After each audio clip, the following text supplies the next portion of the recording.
បងលុយសុំលឹងភ័ក្រពុំញីចិត្តនៅរងាកុំព្រាកូនដោយកូនដែរស្រមងអត់ដិតរុំដិតលួងចិត្តចំបែទឹកភ្នែកម្នាក់ឯងតើឲ្យខ្ញុំថ្លែងប្រាប់អ្នកណា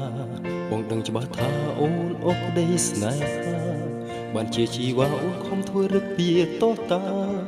មិនឆ្លងមិនឆ្លើយព្រងងើយដាក់ខ្ញុំអោយទ្រូងសៅមកសែនឈលតែមិនយល់ចិត្តស្រស់ស្រីប្រែប្រួលហរតិដូស្នេហ៍ភក្តីតាមបងតើប្រណាខ្លះដែលប្រទះស្នេហ៍ដូចជារូបបងឈឺចាប់កន្លងស្វាយផងយំផងព្រោះស្នេហាព្រោះចិត្តអូនគិតព្រមលីខិតគំរិតវាស្នេហ៍អប្រិយស្មានថាភក្តីជឿនឹងសុំដីអស់ពីចិនដាសែនខ្មៅអូនណាស់ស្ទើរមរណានេះហើយដោយសារល្ងងផ្លូវអូនធ្លាប់សឹកប្រាប់បងថាអូនស្នេហាតែបងម្នាក់មែនទេពើចុះហេតុម្ដេចពេលឯងលើថ្លៃបែកភ្លើបែកចិត្តពីបងហើយបងនៅតែស្នេហ៍អូនតែដូចជាក្បូនដែលគ្មានក៏គ្មានត្រើយប្រាប់បងមកណាអូនអើយដេចចម្លើយអូនផ្ដាច់ស្នេហ៍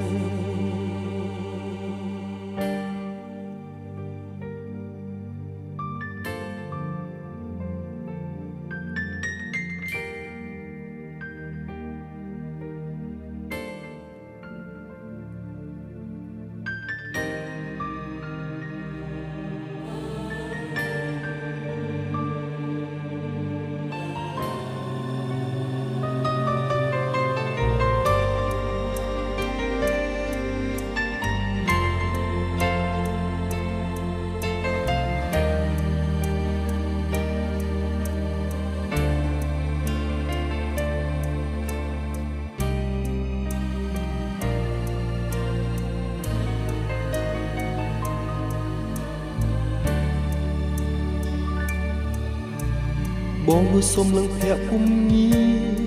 ចិត្តរងាកុំព្រាកូនដោយកូនដែរ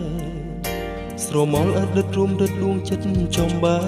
ទឹកភ្នែកម្នាក់ឯងតើឲ្យខ្ញុំថ្លែងប្រាប់អ្នកណាបងដឹងច្បាស់ថាអូនអស់ក្តីស្នេហាបានជាជីវ៉ាអូនខំធ្វើរឹកពីតោះតាមិនឆ្លងមិនឆ្លើយព្រងងើយដាក់ខ្ញុំអោយទ្រូងសៅមកសែនឈលតែមិនយល់ចិត្តស្រស់ស្រីប្រែប្រួលហរតិព្រោះស្នេហ៍ភក្តីតាបំណងតើប្រណាខ្លះប្រទះស្នេហ៍ដូចជារូបបងឈឺចាប់កន្លងស្វាយផងយំផងព្រោះស្នេហាអូចិត្តអូគិតព្រមលីខិតគំរិតវាស្នេហ៍អប្រិយស្មានថាភក្តីជឿនឹងសុំដីអស់ពីចិនដា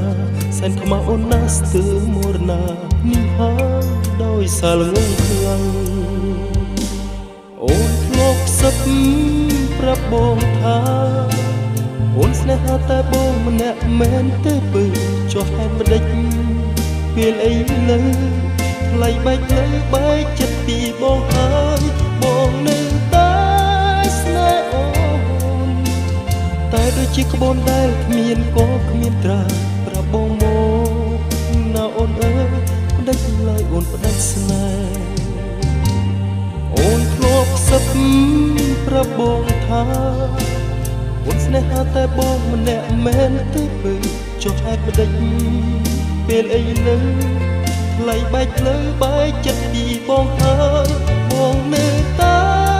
ស្នេហ៍អូនតែដូចជាក្បូនដែលគ្មានក៏គ្មានត្រាប្រាប់បងមកណាអូនអើយដេចឡើយអូនផ្ដាច់ស្នេហ៍